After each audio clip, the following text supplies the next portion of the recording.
Where my battery? I got a session at I got a session at three I got a session at 3:30.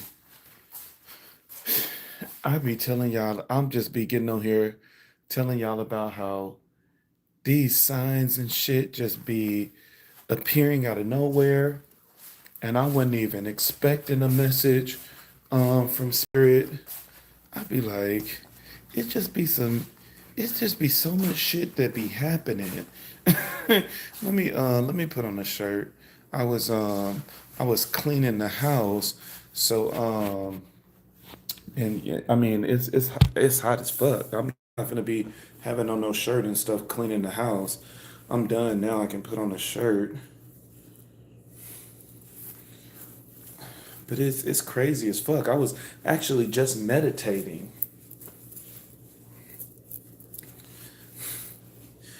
Now, yeah, bees are one of the things I hate. I have been stung by a bee before, so bees are one of the things I fucking hate. I was hearing a sound in the house, and I'm like, what is that? I'm like, did a fly come in the house? And flies are always seen as something negative. Flies are automatically somebody doing witchcraft on you or something like that. But bees are something different. When it comes to decoding signs based off of, animals and insects and stuff like that, the way that it's decoded is actually by understanding that insect. And so when it comes to flies is a sign of irritated, frustrated. You know how when a fly come in, it always flying around, flying on your food and stuff like that. And so flies are always seen as a very negative sign. And especially if you get flies out of nowhere, it is automatically seen as witchcraft. That means somebody is throwing witchcraft on you, something. And so I cleaned the entire house. Today is Sunday. Today is the day that, we clean, we get the altars done. Like I don't play.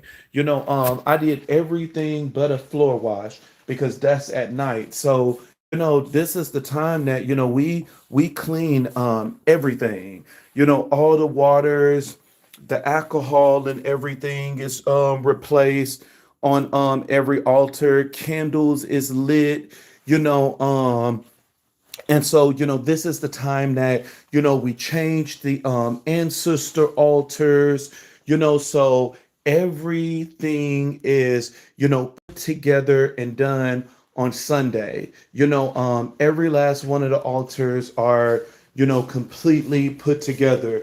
This is where we put, fresh food. This is where we put, food offerings, and everything is always on, Sunday. So, that's all I was doing was just cleaning the altars, reorganizing the altars and everything, you know, um, uncluttering everything, making sure that everything is in its rightful place. So, got the, kitchen together and everything, because, everything, must be in its right place. That's the whole purpose of, cleaning and cleansing, is that you're making sure that everything is put up, everything is clean, so, everything is done. That's all we've been doing. That's all we do on Sunday. Once we, get back to the house, everything is all about the altars, making sure that every last one of the altars is clean,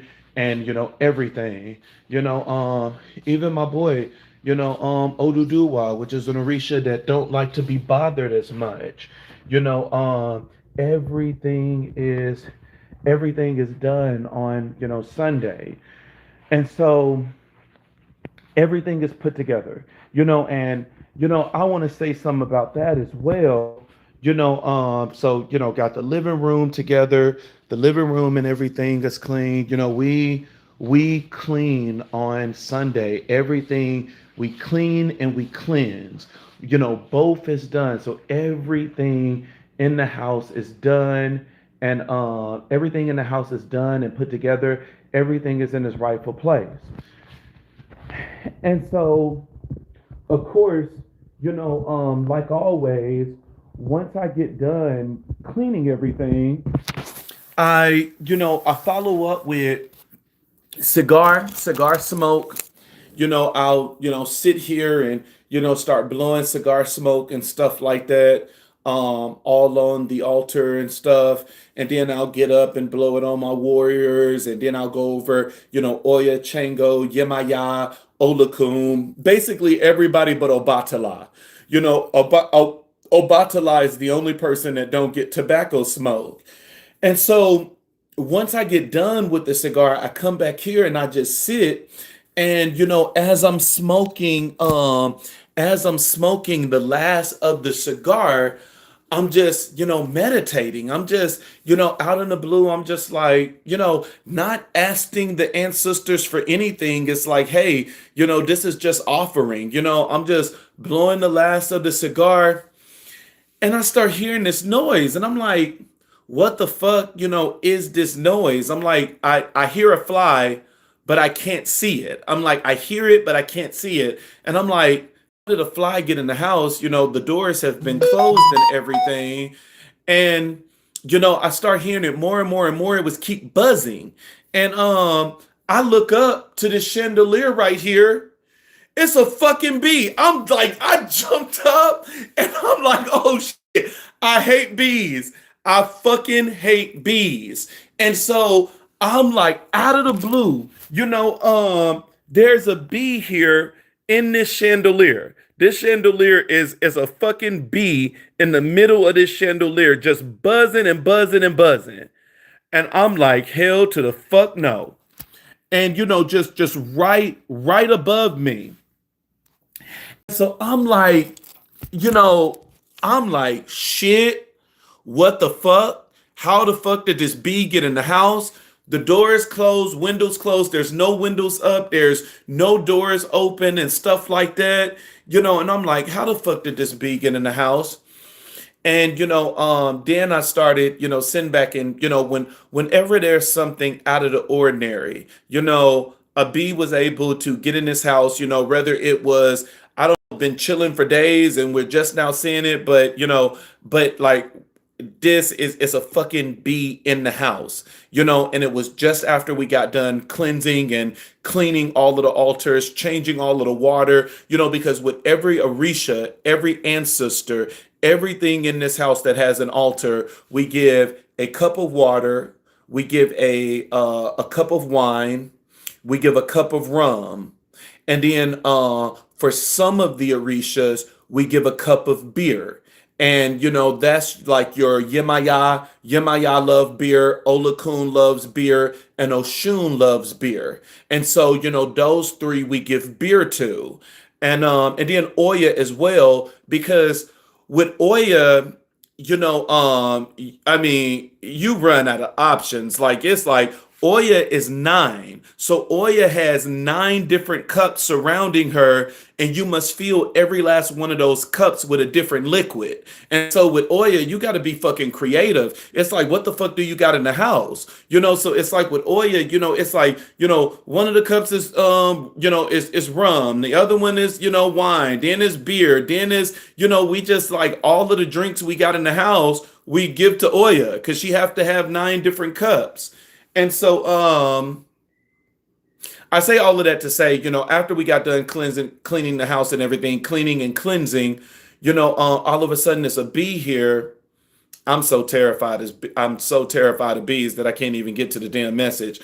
I don't like bees. And I don't like fucking bees. And I hate when they send a good message and I end up killing the messenger because I fucking hate bees. It's like, they do this all the time. That, the Orishas and the spirits, the way that they communicate to you, it's like, you can give me a dream. You can put this as a download in my intuition. And I'm just here just smoking and I'm zoned out.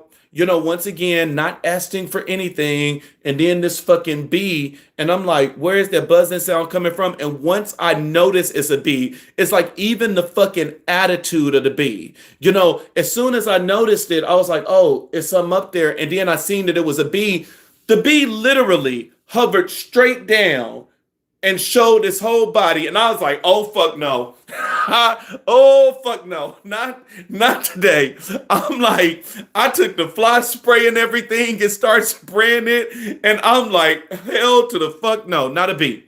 But a bee is a bee is a really good sign because number one, a bee is automatically associated with one of the orishas. Just to get you guys engaged and involved and to educate you, who which orisha is associated with the bee. There's a specific orisha that's associated with the bee, and so normally when you see a bee, you automatically associate you automatically think of this orisha. So which orisha is associated with the bee? Let's see if anybody knows. I don't. The other stuff is just the Christians. Okay, now we got some people. Now we got some people that know Ifa. Now we got some people that know Ifa. Because look at that. Everybody is getting it right. Back to back to back. Now we got some people that know Ifa. It's Oshun. Oshun is the bee. Whenever you see a bee, you automatically think of Oshun. But even though Oshun is the one that is the owner of the bee, that when you think of a bee, you think of Oshun, because I specifically wasn't asking Oshun for something, it could be Oshun that is giving me the message, but it could be any Orisha. Because the one thing about a bee is known for its honey. It's known for bringing sweetness. And so the bee is associated with a lot of things. The bee is not only associated with love because of sweetness, but the bee is also associated with prosperity and abundance. And so as soon as I seen the bee, and then especially the way that it hovered down, is that definitely was a message, from the spiritual team. And so it's like, now let's decode the message. And that is the purpose of this live, is learning how to decode the message. And so whenever we decode a message, it's just like interpreting a dream. The only way that you can interpret a dream is you must get the entire dream. Nothing can be left out in a dream. I do dream interpretations that's something you can purchase on my website. And the one thing that I tell people about dream interpretations is tell me everything from beginning to end and don't leave nothing out. Don't leave anything out of that dream, because everything in a dream is important and is significant. You must be able to tell the entire dream, every little detail that you can remember, from the clothes you had on, what color it was, where you ran to, who you was running from, the setting of the dream. All of those things must be included in order for somebody to truly interpret your dream. And then, of course, I add the tarot cards as well to see if it's anything else that spirit wants to convey. And so the significant thing about today seeing that bee is that, number one, there was no doors or windows or anything that was open that bee could have been able to enter the home. There was no way that this thing could have been able to enter the home. So that in and of itself is letting you know that this is a message. And so throughout this entire thing, the only thing that we have been doing is cleaning. We went to church at 8 a.m. We got back like around maybe 10, and Elijah helped me clean until about 12. And then once we got to 12, I told Elijah he can break up and he can start playing his game and stuff like that, because the rest of the stuff, I do on my own. Especially when it comes to Sarabanda Ganga, I don't let Elijah do anything for Sarabanda. Some of the deities, some of the spirits and stuff are like that. They're very sensitive. And that in order for you to bring somebody else around them, you got to get their permission. You need to do divination, and you got to specifically ask him, can he come into this space? And, he may say yes, he may say no. And so to avoid that process, when it comes to Sarabanda, I don't let Elijah do anything with Sarabanda. Everything, when it's the cleaning of the area, doing offerings and changing his water, changing his beer, his wine, his rum, his moonshine, all of those things, the fruits and stuff that I give him, all of those things I do on my own. I never allow Elijah to mess with Sarabanda. And keep that in mind. Some of these spirits and deities, they don't like, even though that may be your kid, they don't like intruders. They don't like people that they don't know. And even though it's like it's your kid, and this deity could have helped you with like healing your kid and protecting your kid, with some of the deities, you better be very careful. You better understand how they flow and stuff like that, because that is one of the deities that you just don't let anybody around him. So just keep that in mind when it comes to some of these deities. But and I can't be too long because I got a reading at 3:30, so I got like 9 more minutes. And so now let's decode this. Let's add everything into this. We just got done cleansing the house, that we cleaned every altar. We did all of these things. So number one is letting you know that one of the deities, if not all of the deities, because the bee is associated with honey, and almost every last one of the deities, they love honey, is that when you give them fruit and things like that, you just don't lay the fruit on there. They want you to drench it with honey. Almost every last one of the deities love honey. So a bee appearing in the house could be any of the orishas saying that your offering is accepted, as thank you for giving me this. And so, and then outside of that, a bee is associated with prosperity and abundance. And so this could be a sign letting me know that prosperity and abundance is on the way. Even though I wasn't in the mode of asking for anything. And sometimes that's how the deities work, where, every time I give to the deities, I'm not asking for something. This is something we do automatically every Sunday. And so, every Sunday, I'm never just begging for something or asking for something. We just do it out of routine at this point, where it's like, you got to give to you can't have these spirits and stuff in the house and not do what you're supposed to do. If you have a consecrated Orisha, you need to do for them. And if you can't do for them, stop getting so many Orishas. And so this bee came in the house. So that could be prosperity and abundance, but bees could also mean that love is getting ready to come in, because bees represent love as well. It's associated directly to Oshun, that this could be Oshun message that love is getting ready to come in, that, I'm going to end up blessing you with someone. But the most important message to get from that after you have cleansed your home, and you see something like a bee that appeared out of nowhere, that there was no doors open, there was no windows for that to come in, and you seen a bee out of nowhere, the best message that you can get from that is that it's letting you know that your home is now in an energy that is ready to receive.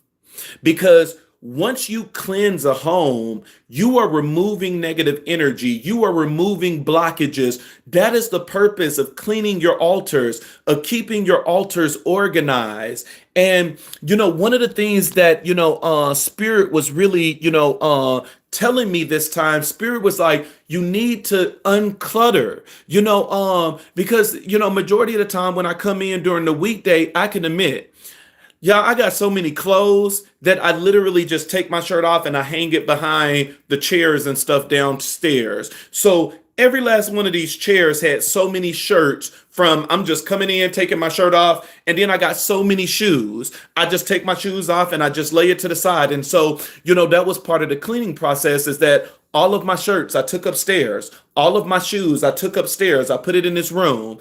I uncluttered the dining room table. I uncluttered the chair with all of the mail and stuff on there. I uncluttered the kitchen and put everything in its rightful place, cleaned everything. I uncluttered all of the altars by taking all of the old drinks and replacing them. And so now, since everything is done, that is one of the most powerful signs that you can get because it's letting you know that the cleansing that you just did, it just put you in a position to receive. So regardless of whether the bee was present to represent prosperity and abundance or love, if not both, it's still a sign of letting you know that what you just did, you just put your home in an energy to receive. And so regardless of what it is that you're getting ready to receive, is letting you know that you're positioning yourself to receive.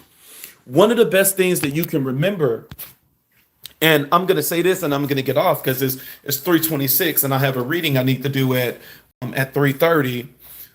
One of the things that you need to remember is that I remember somebody saying that they ate somebody food and their food tastes like their house. I want you to keep that in mind whenever you're doing any type of spell work, whether it's a ritual for bringing in love, whether it's a ritual for bringing in money, whether it's a ritual for spiritual guidance and alignment, is that when he said that person food tastes like their house, it's the exact same way when it comes to our rituals. Your rituals literally taste like your home. It absorbs everything in your home. And so if your home is uncluttered, if your home is cluttered, your ritual, the results is going to be cluttered. If your home is nasty, the results of that ritual is going to be nasty. The first thing that we need to do before we do any type of ritual is we got to make sure that we are cleaning our house first. And once we are done cleaning, we cleanse.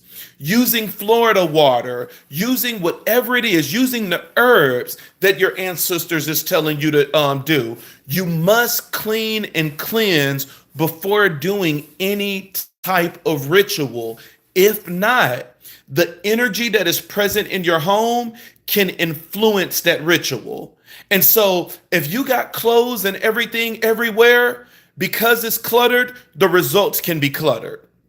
And so you gotta make sure, one of the worst things you can do is having dishes and stuff in your sink at nighttime. Those promote negative spirits and stuff to come in and fester and eat off those plates and things like that. The rules that we were taught as a kid were it's like making sure that the kitchen is clean and stuff before you go to bed and all of these other things that we learned as Black people as kids. Majority of those things are rooted in spirituality, whether we see it or not. That is the one reason why Big Mama said, make sure that you're cleaning while you're cooking so that you don't have to worry about at the end of it, you got all of these dishes and everything to clean. You never leave dirty dishes and things like that in the sink. You never leave stains and stuff like that on the floor when you have spilt food and stuff while cooking, or you got food on the floor while eating. We need to make sure that we are cleaning our homes because they can heavily influence our energy in ways that we don't even see, in ways that we don't even understand. And we'll be swearing up and down that somebody is doing spell work on us. And it's all about the choices that we made. Is because we were too lazy to get up. My thing is, if you know that you don't want to clean, start using paper plates. Like, let's come on, start using paper plates. Order out that day and don't even do nothing in the kitchen. Order out, where you don't have to worry about the cleanup after. But whenever you get a sign, in order to really decode that sign, you have to think of everything that happened in that moment, everything that happened before and everything that happened after. And then that is going to be the thing that lets you know if that is a good omen or a bad omen. Because, if, you trust me, you'll know if it's a bad omen, because you'll feel some negative shit if it's a bad omen. But, when it's a good omen, you need to understand what that good omen is, what it is that spirit is saying that you need to pay attention to because they're getting ready to do something in your life. So that's just one of the things I wanted to share. I got to go for now because I have a reading that I have to do. So, that was it. I just wanted to teach you guys about how to watch for signs and how to properly decode them. And so a bee coming in the home is really good. That is a sign of prosperity and abundance. And it's also a sign for love. And with it coming in after cleaning the home is letting you know that your cleansings and your cleaning was very good. And now you put yourself in a position to receive.